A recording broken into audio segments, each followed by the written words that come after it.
આદિવાસીઓના લોકલાડીલા એવા નેતા ચેતરભાઈ વસાવા જે ડેડિયાપાડાના ધારાસભ્ય શ્રી એ છોટાઉદેપુર જિલ્લાના નસવાડી તાલુકાના તણખલા મુકામે આવી પહોંચ્યા અને જોરદાર ભાષણ આપ્યું હતું.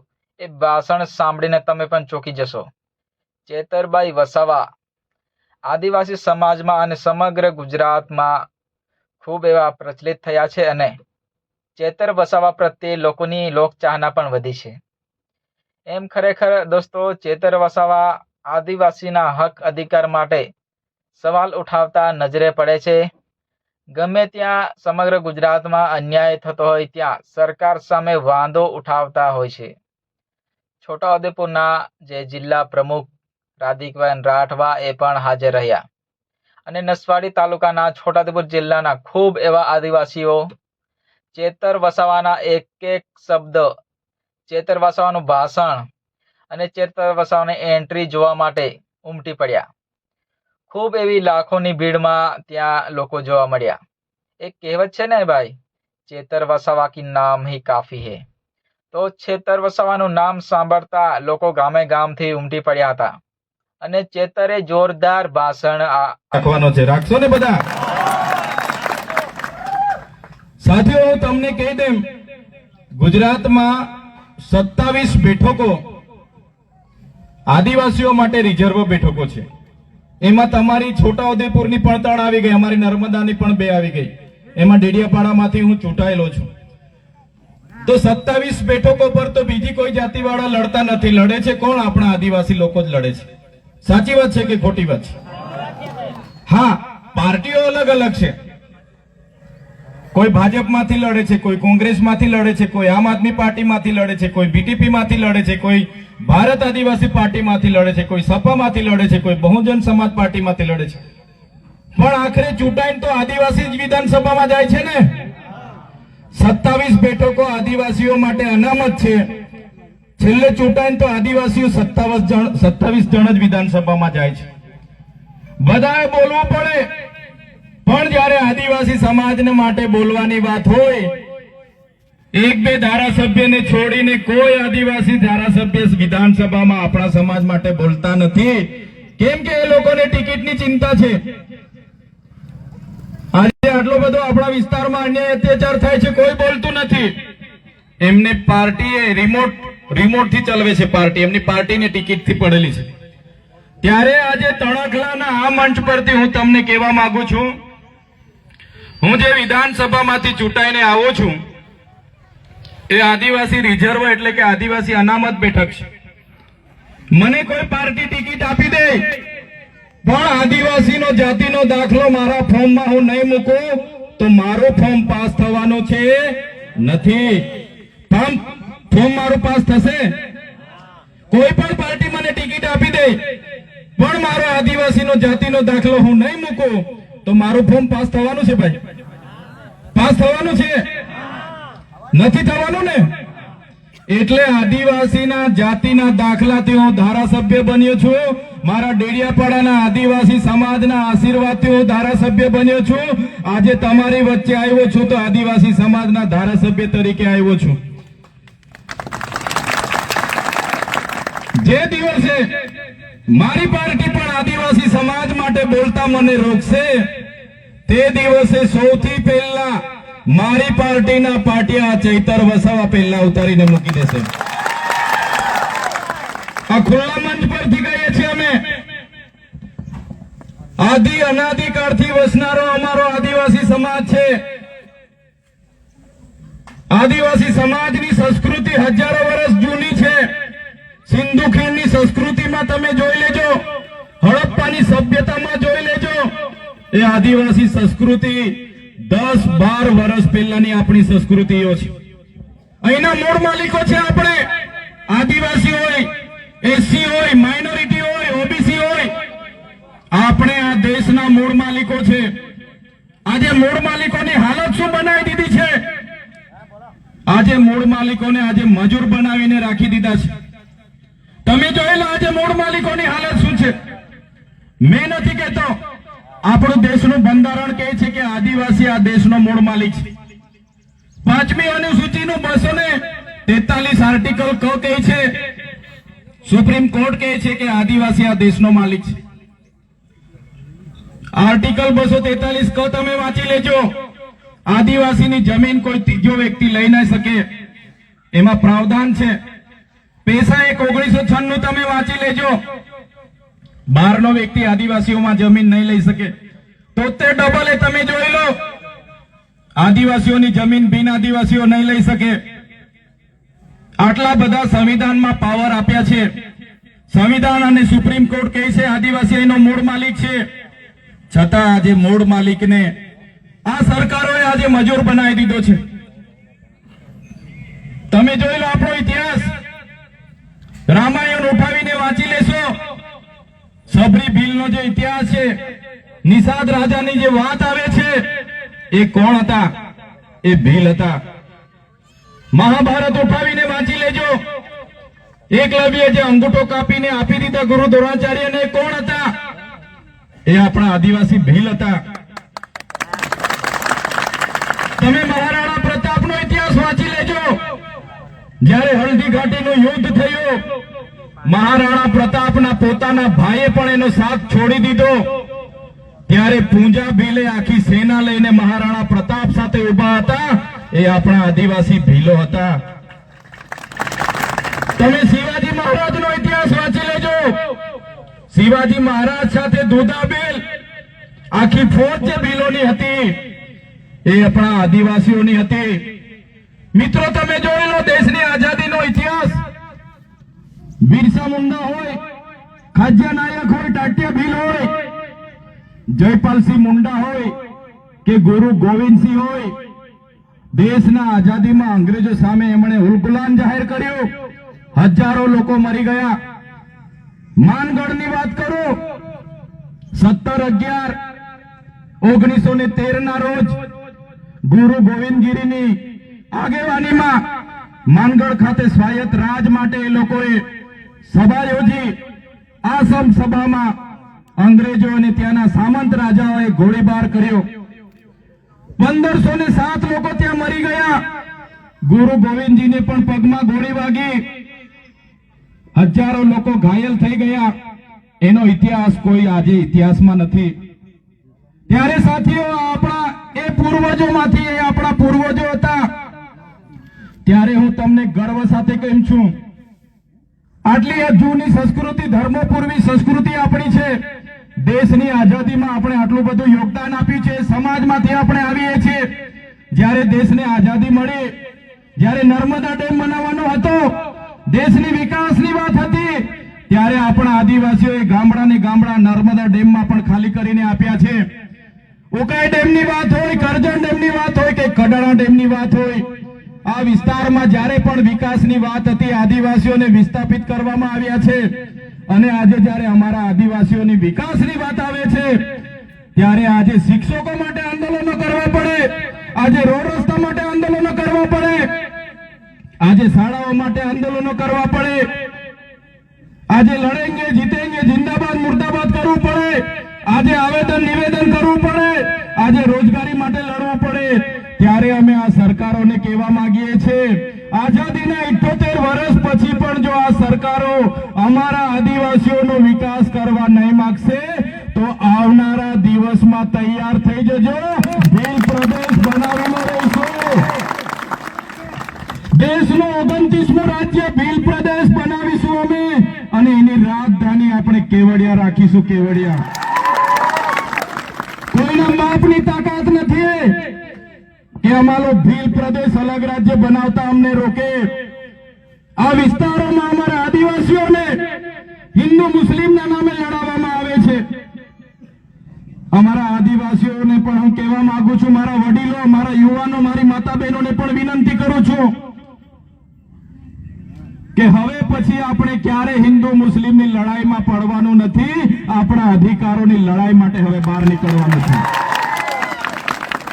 સંવિધાને લડાઈ, સંવિધાને અધિકારો આપ્યા છે, આ સરકારોએ આજ દિન સુધી લાગુ નથી કર્યા. એની લીધે અમારા સમાજની હાલત આ છે. આજે વિકાસની મોટી મોટી વાતો થાય છે, મોટા મોટા બેનરો લાગીને બ્રાન્ડિંગ થાય છે, પ્રચાર થાય છે, પ્રસાર કરે છે, અમૃત કાર્ડ, અમૃત મહોત્સવ ઊંચી ઊંચી પ્રતિમાઓ બનાવી દેવાથી, ઊંચા ઊંચા બિલ્ડિંગો બનાવી દેવાથી, આ વિસ્તારમાંથી નહેરો લઈ જવાથી, આ વિસ્તારમાં હાઈવે લઈ જવાથી અમારા આદિવાસીઓનો વિકાસ થવાનો નથી. અમારા આદિવાસીઓને સારું શિક્ષણ આપો, અમારા લોકોને સિંચાઈનું પાણી આપો, અમારા લોકોને રોજગાર આપો, તો જ અમારા આદિવાસીઓનો વિકાસ થવાનો છે. સાથીઓ, ક્યાં સુધી આપણે લડીશું અને શા માટે? ક્યાં સુધી આપણે ભીખ માંગીશું? સરકારો આવે છે, એમના બહારના એજન્સીઓ વાળા મળતિયાઓ, એનજીઓ વાળા મળતિયાઓ આપણા આદિવાસીઓના બજેટ પર જીવે છે. આ વિસ્તારમાં પણ કેટલાક પ્રાંતપાંતી લોકો આવીને નેતા બનીને ફરે છે. એમને પણ કહેવા માંગુ છું, અમારા આદિવાસીઓને અંદર અંદર લડાવવાનું બંધ કરી દેજો. જે રીતે તમે લોટો લઈને આવ્યા હતા એ રીતના લોટો લઈને પાછા અમે તમારા વતનમાં રવાના કરી દઈશું. અહીંયા લોટા લઈને આવેલા ને અમારા આદિવાસીઓને અંદર અંદર લડાવે છે ને રાજ કરે છે, એવા લોકોને પણ ઓળખી લેજો. જે દિવસે અમારો આદિવાસી જાગશે એ દિવસે આવા લોટા લઈને આવેલા લોકોને પણ ફરી લોટા લઈને પાછા એમના યુપી બિહાર મોકલી આપે છે. આ આદિવાસીઓનું ખૂન છે. અમારા પૂર્વજોએ આઝાદીમાં પણ પોતાનું યોગદાન આપ્યું છે, દેશના વિકાસમાં પોતાનું યોગદાન આપ્યું છે, અને આજે અમારી જમીનો સંપાદન કરી લેવામાં આવે છે, શ્રી સરકાર કરી લેવામાં આવે છે, કંપનીઓને આપવામાં આવે છે. ત્યારે સાથીઓ, હવે કોઈ આવેદન નિવેદન કરવાની જરૂર નથી, હવે કોઈ જિંદાબાદ મુર્દાબાદ કરવાની જરૂર નથી. નર્મદામાં આટલા બધા વિસ્થાપિત થયા આપણા લોકો, આટલા વર્ષોથી દર દર ભટકે છે. અહીંના નેતાઓ ગોળ ગોળ ફેરવે છે, ખોટા વાયદાઓ કરે છે, મંત્રી તંત્રી પારણા કરાવીને જતા રહે છે. પણ મેં તમને વિસ્થાપિતોનો પણ આજના મંચ પરથી કેમ છું, બાલુભાઈ, હવે તમે બધા તૈયાર થઈ જાઓ. હવે ભીખ નથી માંગવાની. આ લોકો જો નર્મદા વિસ્થાપિતોને યોગ્ય ન્યાય નહીં આપશે, આવનારા દિવસોમાં નર્મદા કેનાલ બંધ કરી દઈશું. તૈયાર થઈ જાઓ. અમે આગેવાની કરવા માટે તૈયાર છે. પોલીસ સામે અમે લડવા માટે તૈયાર છે. પોલીસનો પહેલો દંડો, પહેલી ગોળી અમે ખાઈશું. પણ જો આ નર્મદા વિસ્થાપિતોને ન્યાય નહીં આપશે, પણ જો આ નર્મદા વિસ્થાપિતોને ન્યાય નહીં આપશે, આવનારા દિવસમાં નર્મદાની કેનાલ બંધ કરવા માટે અમે જવા તૈયાર છે. નર્મદા ડેમ આપણો છે, નર્મદામાં ઉત્પન્ન થતી વીજળી આપણી છે, નર્મદાનું પાણી આપણું છે, અહીંયા આપેલી જમીનો આપણી છે, અહીંયા બનેલી જીઆઈડીસીમાં કોલસો નીકળે આપણો છે, આ માટુંગરમાં યુરેનિયમ નીકળે આપણો છે. જ્યારે અમારા આદિવાસી બાળકોના શિક્ષકોની વાત આવે, જ્યારે અમારા રોડની વાત આવે, જ્યારે અમારે પીવાના પાણી માંગવા જવાનું હોય તો ભિખારીની જેમ હવે જવાનું નથી. પણ સાથીઓ, હવે તૈયાર થઈ જાઓ. અમે આગેવાન કરવા તૈયાર છે. બસ તમારે સહકાર જોઈએ છે. આ દેશ આપણો છે, અહીંના મૂળ માલિકો આપણે છે. ત્યારે મારા સાથીઓને વિનંતી કરું છું, મારા વડીલો, યુવાનો, હું તળવી, હું વસાવા, હું ચૌધરી, હું ભીલ, હું ગામિત, હું દામોર, હું બારિયા એમ કરીને અંદર અંદર લડાવવાનું નથી. આપણે આદિવાસીઓ છે. જે દિવસે આપણે આદિવાસી તરીકે મટી જઈશું તે દિવસે તમને ને અમને કોઈ પૂછવાનું નથી. પહેલા આદિવાસી તરીકે આપણે બચવું પડશે. એક તીર એક કમાન, એક તીર એક કમાન. કેમ કે આજે આદિવાસીઓ પાર્ટીઓમાં વેચાયેલા છે, આજે આદિવાસીઓ ધર્મમાં વેચાયેલા છે, આજે આદિવાસીઓ સંગઠનોમાં વેચાયેલા છે. એટલા માટે તમને કેમ છું, પહેલા તમે આદિવાસી છો એ આદિવાસી તરીકે બચો, પછી પાર્ટીઓમાં વેચાજો, પછી ધર્મમાં વેચાજો, પછી સંગઠનોમાં વેચાજો. આજે શું હાલત આપણી બની ગઈ છે? આજે મૂળ માલિકને અહીંયા કેવડિયામાં બાંધી બાંધીને મારીને મારી નાખવામાં આવે છે. યાદ છે તમને? આજે કેવડિયા જેવી આપણો વિસ્તાર, આપણી વસ્તી, આપણી જમીન, છતાં આપણા યુવાનોને બાંધી બાંધીને મરી જાય ત્યાં સુધી મારવામાં આવે છે. આજે મણિપુરમાં જોઈ લો તમે, આપણી આદિવાસી મા બેટીઓને નગ્ન પરેડો કરાવવામાં આવે છે. આજે મધ્યપ્રદેશમાં તમે જોઈ લો, આજે આપણા આદિવાસીઓને બેસાડીને ઉપર મૂત્ર વિસર્જન કરવામાં આવે છે. ક્યાં સુધી આપણે વેઠીશું? શા માટે વેઠીશું? એટલા માટે અમે તમને આહવાન કરીએ છીએ, મારા યુવાનો, જાગી જાઓ. અમે આગેવાની લેવા માટે તૈયાર છે. હવે બહાર આવવાની જરૂર છે.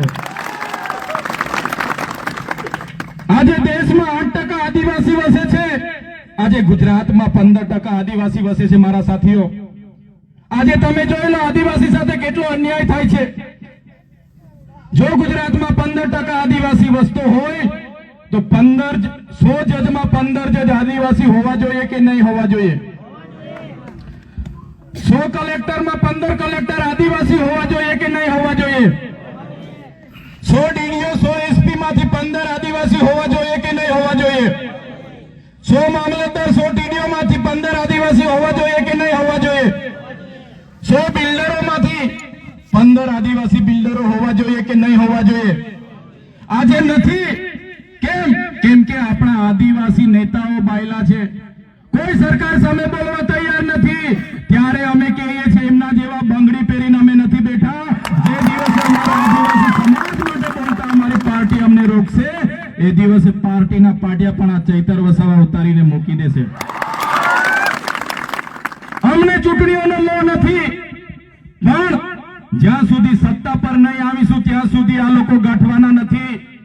એટલે જ મેં કેમ છું, ચૈતર વસાવા આવ્યાથી અહીંયા કઈ ચમત્કાર નથી થઈ જવાનો. કોઈ માતાજી બાતાજી કે કોઈ ભગવાન તમારો ઉદ્ધાર નથી કરી દેવાના. પોતાના હક અધિકારની લડાઈ તમારે બધાએ લડવી પડશે ને એના માટે તમારે બધાએ બહાર આવી જવું પડશે. સાથીઓ, હું પોતે નથી આવી જવાનો. એ મંચ પર બેઠેલા લોકો તમારા ભાગની લડાઈ નથી આવવાના. અમારા સાધુ મહંતો તમારા ભાગની લડાઈ લડવા નથી આવવાના. તમારા ભાગની લડાઈ, તમારા અસ્તિત્વની લડાઈ, સંસ્કૃતિ બચાવવાની લડાઈ, આદિવાસી બચાવવાની લડાઈ આપણે બધાએ સાથે નીકળીશું તો થવાની છે. આજે તમે જોઈ લો શું હાલત છે. આપણી 15% વસ્તી છે, છતાં 15% કોઈ જગ્યાએ આપણે નથી.